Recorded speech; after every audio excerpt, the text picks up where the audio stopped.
আসসালামু আলাইকুম বাইডি বন্ডিরা। এই যে দেখো আমরা মামাইয়ে নামিয়ে পড়ছি জীবন যুদ্ধে। আসলে জীবনটা অনেক কঠিন যুদ্ধক্ষেত্র, বড় একটা যুদ্ধক্ষেত্র জীবনটা। এই যে বিকেলবেলা এখন আমরা মা মেয়ে প্রাণের শহর বাগেরহাট যাচ্ছি। তো বাগেরহাটে আসতেছি, তোমরা সবাই অপেক্ষা করো। আজকেও কিন্তু পূর্ণিমা রাতও ছিল, তো জানতাম না যে আজকে পূর্ণিমা রাত। আজকের রাতটা কিন্তু অনেক বড় সারপ্রাইজ ছিল আমাদের মা মেয়ের জন্য। আরও সারপ্রাইজ আছে, জানতে হলে সম্পূর্ণ ভিডিওটাই দেখতে থাকো তোমরা। তো এই যে বাস স্ট্যান্ডে চলে আসছি, এখন এই জায়গাটা আমরা চলে যাব খাদ্দারের ভিতরে, যেখানে বাগেরহাট বাস স্ট্যান্ড মসজিদের সামনে দিয়ে। এটি কি খাদ্দার নাকি আমি তো সঠিক জানি না, মনে হয় খাদ্দার। এই যে চলে যেতেছি, আমার ভাই আসতেছিল, তো ভাইয়ের জন্য অপেক্ষা করলাম। ভাই আসার পরে আমরা চলে যাই। 1 মাসের ভিতরে 6 দিন বাগেরহাট আইসি। এই রাস্তায় হাঁটলাম 2-3 দিন। আসলে এই রাস্তাটা অনেকটা ভিতরে, বাড়িটা অনেকটা খারাপ রাস্তাটা। আর রাত্রে যেহেতু বৃষ্টি হয়েছে, দিনেও বৃষ্টি হয়েছে, এই জন্য রাস্তাটা একদম খুব মানে বিপজ্জনক অবস্থা হয়ে গেছে। গাড়ি তো চলতেই পারতেছে না, গাড়ির অবস্থাও খারাপ, মানুষের অবস্থাও খারাপ। এই পানি, এই খানা, এর ভিতর দিয়ে তো আটা যায় না। তো আমরা দুই ভাই বোন আগে, আর পিছনে আছে আমার মাইয়েটা আবার একটু ভিডিও করতেছে। তো চলে গেলাম এই যে আটটি আমি যে জায়গা যাব সেই জায়গায়। তো কয়েকদিন আগে একটা ভিডিওতে আমি বলছি যে আমার একটা জমি রেজিস্ট্রির কাজ সম্পূর্ণ হয়েছে 7 বছর আগের। তো আলহামদুলিল্লাহ আজকেও যাই সেই আপার বাসায়, যে আপার কাছ থেকে আমি জমিটা নিয়েছি, তার কাছে একটু কাজ আছে কাগজ দেখার জন্য। তো আমার বাইরে নিয়ে তারপর চলে গেলাম। আপা কল দিল। এই যেদিন জমিটা রেজিস্ট্রি হয়েছে তার 2-3 দিন আগের এই ভিডিওটা।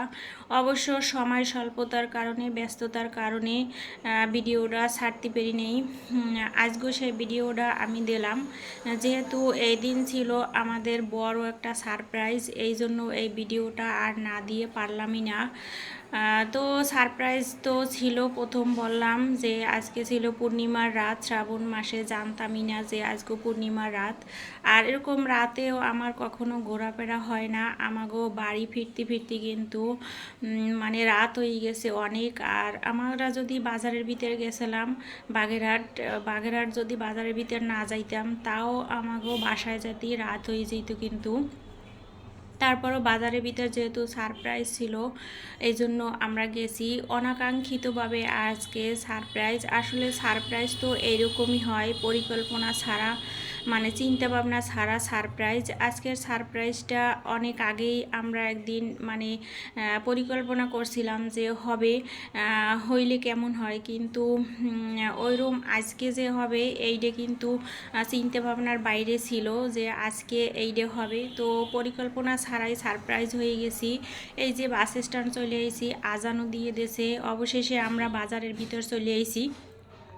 আর রাতের শহর আমার ঘোরা হয় না, কারণ রাত্রে ঘোরাফেরা করতে আমার কাছে ভালো লাগে না, এই জন্য রাতেও ঘোরাফেরা হয় না।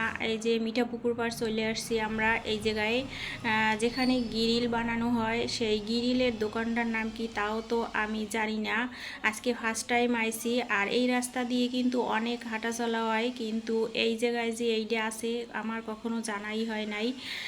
তো এই যে এই জায়গায় আমাদের জন্য অপেক্ষা করছিল দ্বিতীয় সারপ্রাইজ, এই যে গ্রিল আর নান নিয়ে অপেক্ষা করছিল।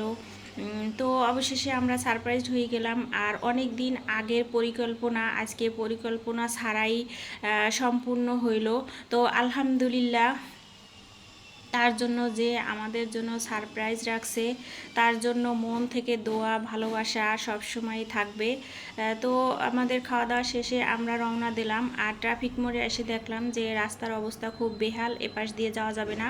তারপরে আমরা আবার চলে গেলাম সেই মিঠাপুকুর পাড়, ওই জায়গা দিয়ে ঘুরে আমরা বাড়ির উদ্দেশ্যে রওনা দিছি। এই যে চলে যাচ্ছি বাড়ি। ব্রিজের পর আইসিয়া মামুনি একটু ছবি তুললো, কারণ আজকে পূর্ণিমার রাতটা অনেক সুন্দর ছিল। আমিও একটু সাথে ছবি তুললাম মামুনির সাথে, মামুনি ছবি তুললো, ভিডিও করলো।